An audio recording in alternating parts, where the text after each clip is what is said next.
they want to be treated with respect. Or often we can underestimate the people that we're in the front line who are using a system or completing a process. Welcome to Process Pioneers, the show that takes a deep dive into the minds of decision makers, key influencers, and process experts who are pioneering the world of everything process. Welcome to the next episode of Process Pioneers. My name is Daniel Rayner. I'm the host of Process Pioneers, and in each of these episodes, I get the absolute privilege to sit down with process practitioners, those that are working in the world of process in whatever form that may take or look like. We have people from the academic realm. We have people from the consulting world. We have people working in organizations internally, helping deliver value through process management, process understanding, process governance, all of these different areas. And in today's episode, I have the absolute privilege of sitting down with Charon Abbott, who is the head of business services at Allianz Partners Australia. So very excited for this conversation. Charon, thanks for joining me. Thank you for inviting me. Now, where did you get your start in the world of process? I know for everyone, it's slightly different. For some people, it's more of a formal qualification. For others, they kind of stumble into it in the organisation that they're part of. But tell us about the start of your journey in the process world and take us on a bit of a journey leading up to what you're doing today. Sure. This was a hard one to put my finger on, to be perfectly honest. I moved to Australia in 2006 and started working at Sunsuper. One of the areas that I was responsible for was process improvement and quality. So I suppose that's when I really started thinking about things. And a bit later, I moved to a process improvement role at BOQ. And that's when I probably started more formally getting involved or looking at BPM, and that started with an initial meeting between myself and a colleague and Professor Roseman at QUT, and that was about 9 years ago. And things have progressed since then. And I've been through a couple of different roles in that time, but I've been a guest lecturer at QUT since for about eight or 9 years. And also I completed my research masters within the BPM school at QUT as well. And I'm currently doing some additional research with them, which is extending that. So, that's a long answer to a quick question. Sorry.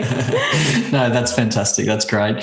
And I think for the people that listen to this series, one thing that they're particularly interested in or maybe aware of is that there are many different things that drive or motivate an organisation to adopt this sort of process management approach. Whatever the background they're coming from is, there's some organisations. They have done a more traditional sort of process management approach in the past, but it sort of maybe didn't go to plan, didn't deliver the value that they were expecting, and it could be due to a wide range of factors, sometimes being, they did a mapping exercise that went for 18 months, 2 years, 3 years, and they get to the end of that or partway through and they kind of wonder, what was all this, what was the purpose of this work for again? But from your perspective, from your experience, because you've worked in a number of different organisations that have adopted this process sort of centric approach, what drives them to adopt this, adopt process management? Is it compliance? Is it governance? Is it operational efficiency? What are sort of the core drivers that you're noticing? I think it can be many things. I think that, that we're looking at, I like I like the term process discipline. So I think having having a process is one thing. Having a process, a nice BPMN model that you can look at versus what's actually really happening. And I think that taking a process approach, you can start to understand your customer's journey and actually look at getting consistency and managing your customers' experience. And I always say that it doesn't matter if it's consistently bad, as long as it's consistent, then you can do something with that. But if it's inconsistent, it's very difficult to manage that. So from a process discipline perspective, I think that's really important, and that's something that is of great value to organisations, making sure that the customers get what you design and desire them to get. And also it's a way of understanding where the effort's going, and particularly or potentially managing costs, because you can see where duplication happens, you can see where unnecessary steps occur, etc. So I think that there are those aspects. I think if you start looking at things from a process perspective as well, you can also find hotspots within your organisation that you can see if complaints are around a particular process, or you're doing particularly well at another process. So I think a lot of it fits obviously into organisational design, but I think it's about customer, it's about efficiency, and it's about consistency. Probably the three main things I would call out. Yeah, there's probably 10 more things to call out, but I think they're my top yes. three. Great. No, that's good. And when an organisation decides, we are going to go down this road, we're going to adopt this process-centric approach in our organisation, what are some of the challenges that may arise? And from the conversations I've had, there are many different challenges that can arise. What are the main ones that you've sort of recognised or been involved in? What you've seen? Yeah, that's a good question. I think that in the first instance, I think there's lots of confusion over what BPM is really, and some people think it's a system. On my first day at BOQ, someone said, "Oh, you're the person that will come in and do all the process modelling," and I said, "Oh, I'd like to think I'll add more value than that," but people, have some very set ideas. I think it's a system, or they think it's modelling. They don't tend to think of it holistically, which I think is a challenge for the discipline as much as individual practitioners. And I think also organisations are structured quite often in silos, and I think getting the buy-in across looking end to end rather than each of those silos is a challenge in itself. So I think, but if you've got good executives who understand that it's a journey, it's not going to give you an answer in 6 weeks or 2 months, but it's a place to really build foundations. And start looking at things differently, then I think that that's really quite valuable, and that's kind of sets you up for success, I think. But it takes time. Great. And I'm not sure whether you've been sort of involved or faced with this scenario, but we've got people that will be listening to this that maybe they're currently in an organisation where they are still getting that sort of executive buy-in and support and sponsorship. How should they approach that? How do you get buy-in for process? Maybe it's being done, but it's being done in one function. It's being done in a siloed area of the organisation, and they're sitting there thinking this needs to be done end to end, like, because the changes we're making here, it's going to have an impact upstream or downstream or in other functions as well. We need to get buy-in from that sort of top level. How do you go about doing that? Wow, I'm not sure I've got all the answers for that one, but I think it's really, I think the first starting place is to understand what the organisational objectives are and the objectives of the executives that you're talking to. So if they can see how it fits into your overall strategy and what you're trying to achieve. I mean, we talk very much about customer centricity, and a customer does not come in and form an opinion of one part of your company or another part of your company. They look at it as a whole, holistically. So, if you're wanting to, if you focus on the difference that it will make to the customer and that customer experience, I think that's something that we don't necessarily always hear when we talk about taking a process approach. We hear a lot about costs. We, hear a lot about the, modelling, etc. But we should tie it back to what the organisational objectives are and how it will support those. And then I think if you're given license to try it and prove out that the value, then that's obviously gives you the golden ticket to keep going. That's great, and it is a key sort of ticket to get to keep progressing and going. But it's not only the senior leaders or senior management that you're working with. There's obviously stakeholders at all different levels within the organisation, from your process participants, those front end users, the ones that the work that you're doing, or as process practitioners, the work we're doing in sort of improvement and optimization. It's impacting people and the work that they're doing on a day-to-day basis. How do you engage the other stakeholders, whoever they may be, in whatever sort of capacity? How do you work with these people so that you have them on board? There is as little resistance as possible, because you are bringing them along for the journey, and they're actually taking ownership as well. It's not something that, as process practitioners, we're coming in saying, hey, this is what we're doing. We're doing this process thing and this is how it's going to be. But we're collaborating and we're engaging the business and we're bringing them along for the journey. How do we do that?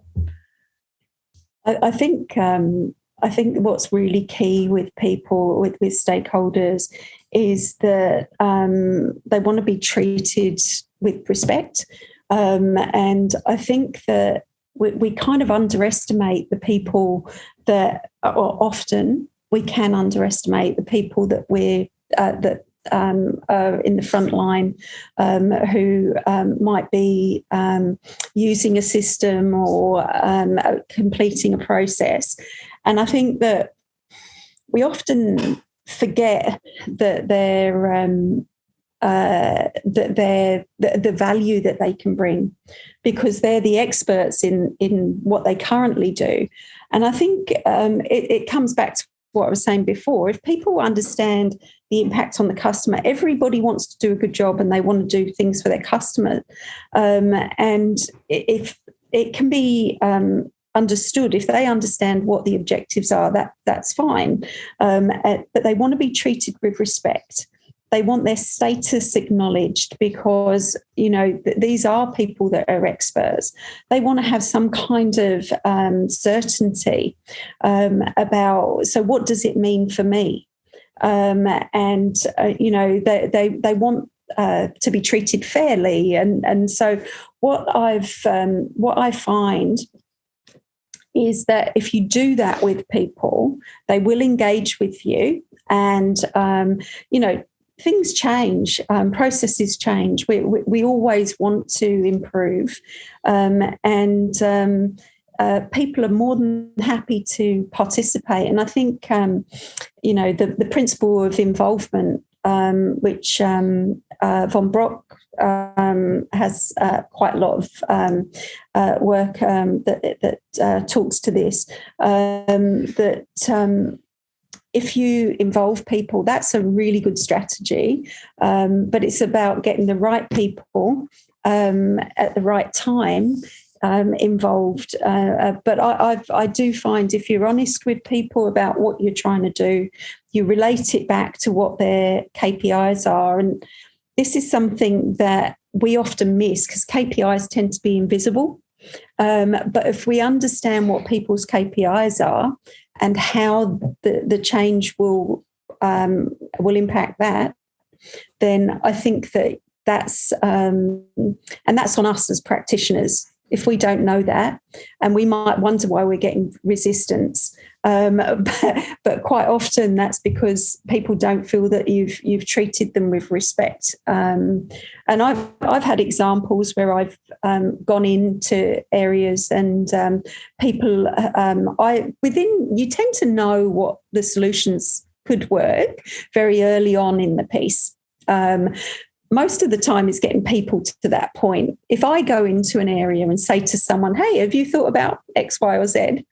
And they'll go, who do you think you are? I've been doing this for 20 years. But if you get their customers to tell them, that's a different story. And I have seen some magical turnarounds in that because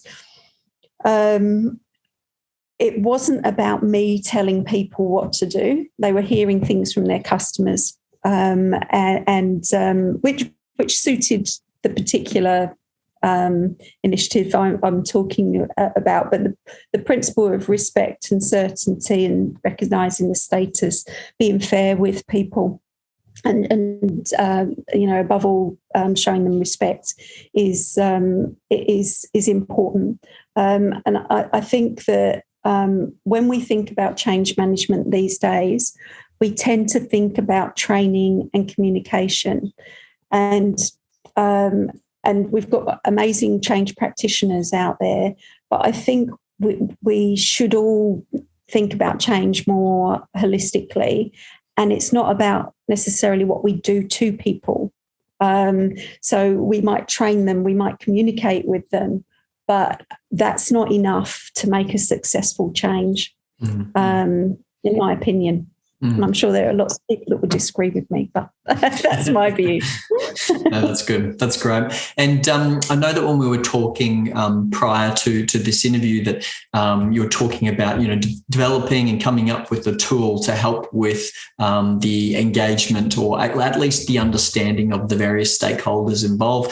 It'd be great if you could share a little bit about that. And I'm not sure how much you're allowed to share, but before it's officially released or published. But if you can sort of share us some of those ideas and what you're currently working on, that would be fantastic.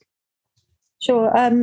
Well, I've published 2 papers with my co-authors, who one was at BPMC, the BPM Conference 2020, which was all about identifying who the stakeholders are for BPM projects.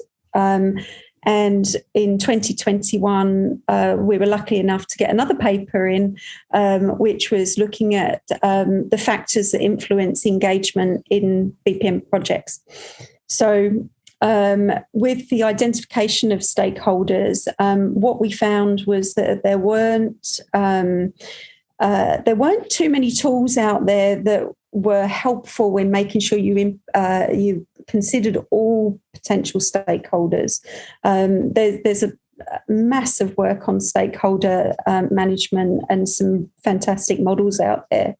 But what we were looking for is something that was more of practical use, and because I'm sure you've been involved in projects that have missed out stakeholders, and they kind of can make or break projects.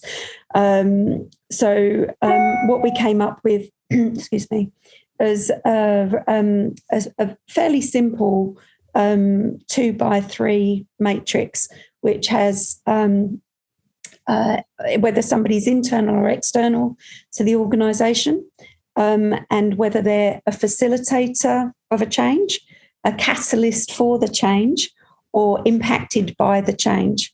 So you end up with 6 groups of stakeholders, and when you go through that and consider who might fit into each bucket, you will consider everybody, because someone has to fall in to at least one of those buckets. They could be in more than one.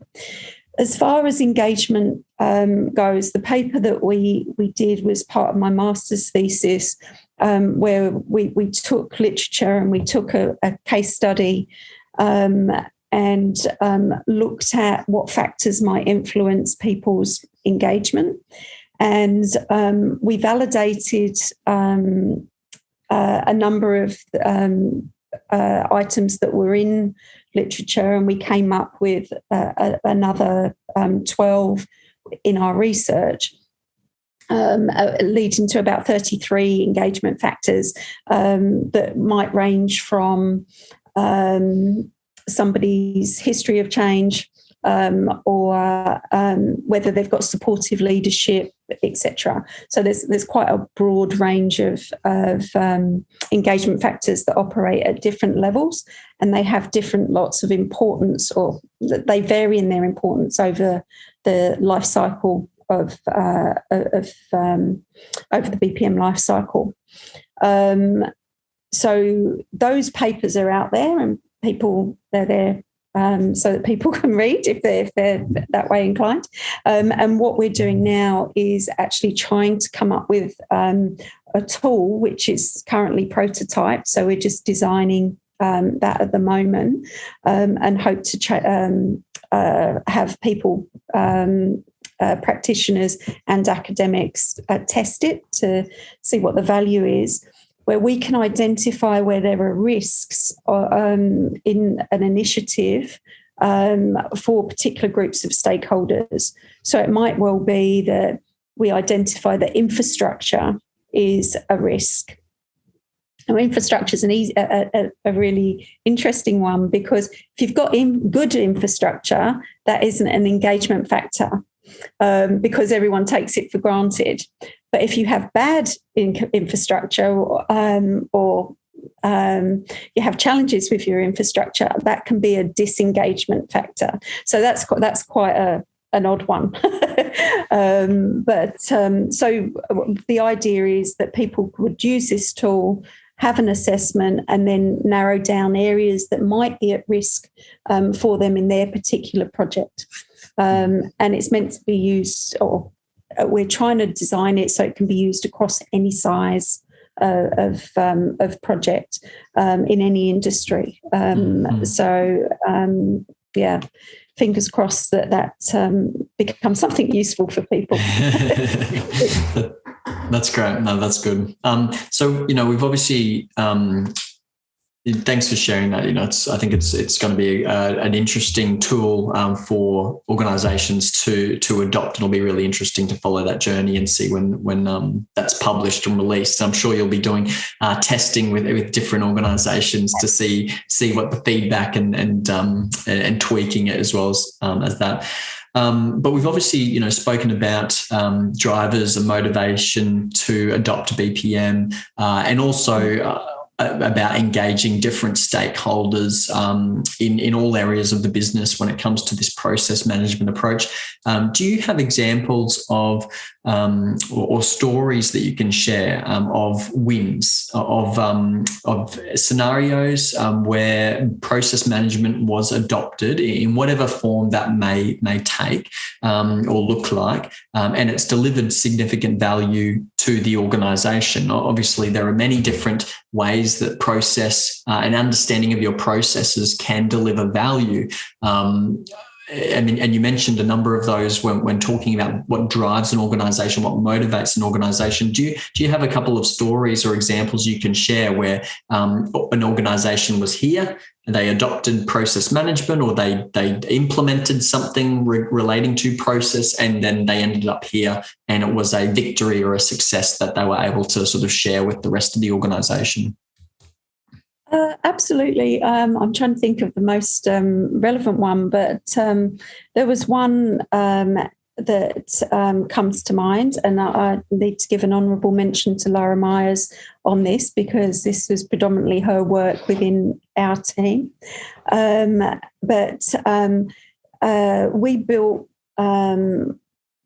we as an organisation, but Lara in particular, built a process architecture for our organisation, which we rolled up to basically the organisation on a page. What we were then able to do was to plot on our processes. We did a couple of different things. We plotted where complaints were coming in. So we overlaid the customer onto our organisational landscape. And we also looked at where changes were in terms of small change, where incidents were coming in, but also from an organisational perspective, looking at where projects were playing. At that time, that information would go to our senior execs as part of their decision making around where investments should happen for and improvements in the organisation. So having a view of process and then overlaying what's actually happening in different levels, whether it's complaints, whether it's where you've got potential infrastructure incidents that or any kind of incident that happens, it can help drive really good decision making from an investment perspective. So that's kind of on a whole of organisation level, and that's probably the best one that I've got for that.